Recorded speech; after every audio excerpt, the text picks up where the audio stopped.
Buenas noches, Dax. Hoy vengo a contarles un relato que no deberían escuchar de noche y mucho menos si están solos. La historia de hoy se titula, El banquete de la desesperación. Era el invierno de 1847, y un pequeño grupo de colonos se dirigía hacia el oeste de los Estados Unidos, buscando un nuevo comienzo en tierras desconocidas. Eran 17 almas valientes, familias enteras con sueños de una vida mejor. Habían escuchado historias sobre el oro en California, sobre la promesa de tierras fértiles y un clima más amable. Pero lo que no sabían es que el invierno de ese año sería uno de los más crueles que la naturaleza podría ofrecer. Liderados por el capitán Elias Wainwright, un hombre de unos 40 años, veterano de muchas travesías, partieron de St. Louis a principios de octubre. Su plan era atravesar las montañas de Sierra Nevada antes de que comenzaran las nevadas. Pero como el destino lo quiso, se retrasaron. Una tormenta de nieve temprana los atrapó en medio de las montañas, lejos de cualquier civilización, sin más refugio que las frágiles carretas que llevaban. Día tras día, la nieve caía sin cesar, cubriendo el paisaje en un manto blanco y mortal. Los caballos, exhaustos y hambrientos, empezaron a morir uno a uno. La comida comenzó a escasear, y pronto, el hambre se convirtió en un compañero constante. Los hombres cavaron en la nieve en busca de raíces y pequeñas criaturas que pudieran encontrar, pero no era suficiente. Elías trató de mantener la moral alta, asegurando a todos que el rescate llegaría pronto, que solo tenían que resistir un poco más. Pero en su interior, sabía que la situación era desesperada. Después de 2 semanas atrapados en la nieve, el primer miembro del grupo murió. Fue un niño, apenas de 6 años, el hijo de los Cartwright. Su madre lloró amargamente, y su padre, con los ojos vidriosos, simplemente se sentó junto al cuerpo sin vida de su hijo, incapaz de aceptar la realidad. Esa noche, mientras el viento aullaba fuera de las carretas, un pensamiento oscuro comenzó a tomar forma en la mente de los sobrevivientes. Estaban hambrientos, al borde de la inanición, y allí, frente a ellos, estaba el cuerpo del niño, aún fresco, aún sin haber sido reclamado por la muerte por completo. Fue Elías quien primero sugirió lo impensable, aunque lo hizo con voz temblorosa, como si al decirlo en voz alta le quitara algo de la monstruosidad. «Si no hacemos algo, todos moriremos aquí», dijo, sus palabras cortando el silencio como un cuchillo. «Él ya se ha ido, pero nosotros aún estamos aquí». Sus padres podrían preferir verlo utilizado para salvar vidas, en lugar de ser devorado por el frío. Hubo murmullos de protesta, pero el hambre había convertido a cada uno de ellos en una sombra de su antigua humanidad. Nadie tuvo el valor de hablar en contra de la propuesta. Fue una decisión que ninguno de ellos podría deshacer. Esa noche, el cuerpo del niño fue desmembrado y repartido en pequeñas porciones. Los ojos de los adultos estaban vacíos mientras masticaban la carne que pertenecía a un ser que había corrido y reído con ellos solo unos días antes. No dijeron palabra, pero la culpa y la vergüenza ardían en sus almas. El consumo del niño no fue el final de su descenso a la locura, sino solo el principio. La nieve continuó cayendo, y con ella, la esperanza de ser rescatado se desvaneció. Los días se convirtieron en semanas, y el hambre, en un verdugo implacable. El siguiente en morir fue la esposa de Elías. No lo soportó. No pudo seguir viendo cómo su esposo se consumía en la desesperación. Una mañana simplemente no se despertó. Elías, quien alguna vez había sido un hombre fuerte y decidido, fue el primero en tomar el cuchillo. Pero esta vez, no hubo necesidad de discutir. Era la ley de la supervivencia, la ley de los desesperados. El canibalismo se convirtió en una rutina sombría. Cada muerte se veía como una oportunidad para prolongar la vida de los demás, una inversión macabra en su propia supervivencia. Algunos comenzaron a perder la razón, sus mentes fracturadas por la culpa y el horror de lo que habían hecho. Uno de los colonos, un hombre llamado Thomas Granger, comenzó a hablar en sueños, susurrando nombres y maldiciones. Decía que los muertos venían a él en la noche, reclamando sus cuerpos, exigiendo venganza. Se negaba a comer, diciendo que la carne lo estaba maldiciendo, que cada bocado lo acercaba más a la condenación eterna. Fue encontrado una mañana, colgado de un árbol cercano, su rostro congelado en una máscara de terror. A medida que el invierno avanzaba, solo quedaban 5 sobrevivientes. Eran sombras de lo que alguna vez fueron, esqueléticos y delirantes.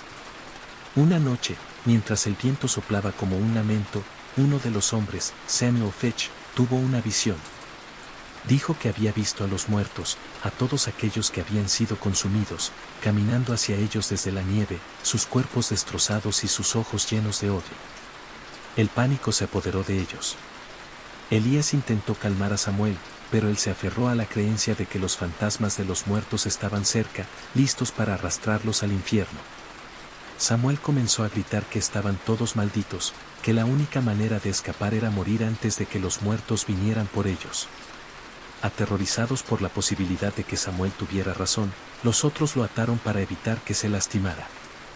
Pero esa noche, el campamento fue invadido por una sensación palpable de miedo.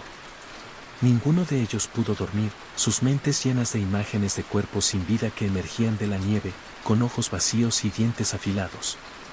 Al amanecer, Samuel había muerto en su delirio, su cuerpo inmóvil en el suelo congelado. Pero lo más aterrador no fue su muerte, sino lo que encontraron a su lado, un círculo de huellas que rodeaban su cuerpo, huellas que no pertenecían a ninguno de los sobrevivientes. Eran pequeñas, como las de un niño. Con solo 4 personas restantes, el grupo sabía que estaban al borde de la aniquilación total.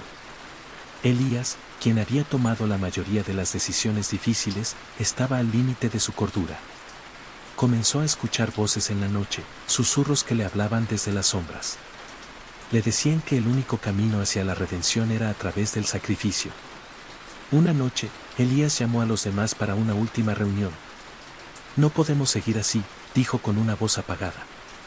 «Estamos malditos. No hay salvación para nosotros en este mundo. Pero tal vez, si hacemos un último sacrificio, podremos expiar lo que hemos hecho». Los otros 3 lo miraron con miedo y desesperación.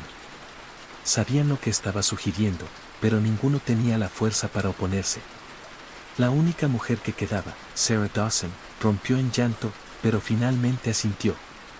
Esa noche, bajo el brillo de la luna llena, Elías se ofreció como sacrificio. Sabía que no había otra manera de terminar con el horror que ellos mismos habían desatado. Los otros 3, temblando de miedo y frío, tomaron el cuchillo y cumplieron con el ritual final. Al amanecer, cuando la tormenta finalmente cesó, los 3 sobrevivientes fueron encontrados por un equipo de rescate que había sido enviado en su búsqueda.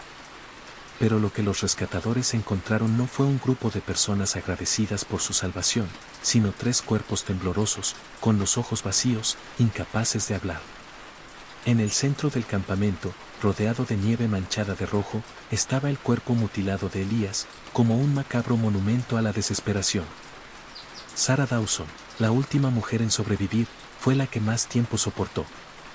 Volvió a su pueblo natal en Missouri, donde intentó reconstruir su vida. Se casó nuevamente, tuvo hijos, pero la oscuridad de aquellos días nunca la abandonó. Por las noches, se despertaba gritando, atormentada por pesadillas en las que veía a Elías y a los demás, sus rostros desfigurados y sus ojos llenos de condena. Su nuevo esposo, un hombre amable llamado John, intentó ayudarla, pero Sarah se negó a hablar sobre lo que había sucedido. Decía que las palabras no podían capturar el horror de aquellos días, que algunos secretos eran demasiado oscuros para ser compartidos. Con el tiempo, comenzó a distanciarse de su familia, pasando largos periodos de tiempo sola en el bosque, como si estuviera buscando algo o a alguien. Una noche, años después de haber regresado, Sarah no volvió a casa. John la buscó durante horas, llamando su nombre a través de la densa oscuridad del bosque. Finalmente, la encontró junto a un río, de rodillas en la orilla, con los ojos fijos en el agua. Al acercarse, vio que en sus manos sostenía una muñeca vieja, desgastada, la misma que había pertenecido al niño que murió en las montañas. Una muñeca que no debería estar allí, una muñeca que había desaparecido junto con el niño en la nieve. Cuando John la tocó, Sarah se volvió hacia él con una mirada perdida. «Él viene por nosotros», susurró con voz quebrada. «Todos ellos vienen. No hay escape, John. Lo que hicimos nos ha condenado a todos». Esa misma noche, Sarah desapareció. Los aldeanos buscaron durante días, pero no encontraron rastro de ella.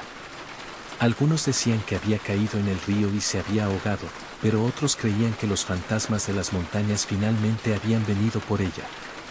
Los dos hombres que también habían sobrevivido a la tragedia no tuvieron mejor suerte. Uno de ellos, Jacob Harper, fue encontrado muerto en su casa unos meses después de su regreso, colgado de una viga del techo, con una carta a medio escribir en la mano. En la carta, hablaba de los espíritus hambrientos que lo visitaban cada noche, de cómo podía escuchar sus susurros a través de las paredes, exigiendo lo que les pertenecía. Decía que no podía soportarlo más, que prefería ir a su encuentro en lugar de esperar a que ellos vinieran por él. El último sobreviviente, Henry Clay, fue internado en un asilo después de un colapso mental. En los últimos años de su vida, se sumió en un silencio absoluto, incapaz de pronunciar una sola palabra.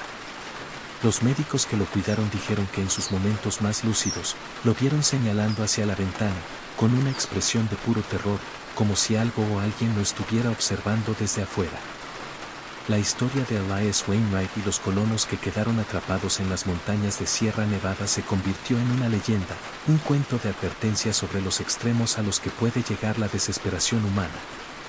Aunque muchos detalles se han perdido en el tiempo, la esencia de la historia ha perdurado. El hambre puede romper hasta el alma más fuerte, y algunos actos, una vez cometidos, nunca pueden ser redimidos.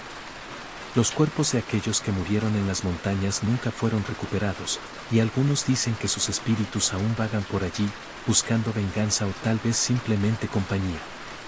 A medida que los inviernos pasan, la nieve sigue cayendo, cubriendo sus huesos y los secretos que guardan. Pero en las noches más frías, cuando el viento sopla con furia, los habitantes de los pueblos cercanos juran escuchar susurros en la tormenta, como si las almas atormentadas de los muertos todavía estuvieran buscando algo, o a alguien. Y quizás, si alguna vez te encuentras perdido en esas montañas, en medio de una tormenta de nieve, escuches esos mismos susurros.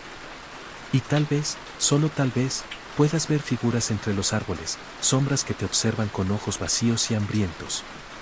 Porque en el lugar donde la desesperación y la locura se encuentran, los muertos no descansan en paz, y los vivos nunca están realmente solos. Y así termina la historia El banquete de la desesperación. Si te gustó esta historia, no olvides suscribirte al canal y darle like. Nos vemos en el próximo video, si es que aún no tienes miedo.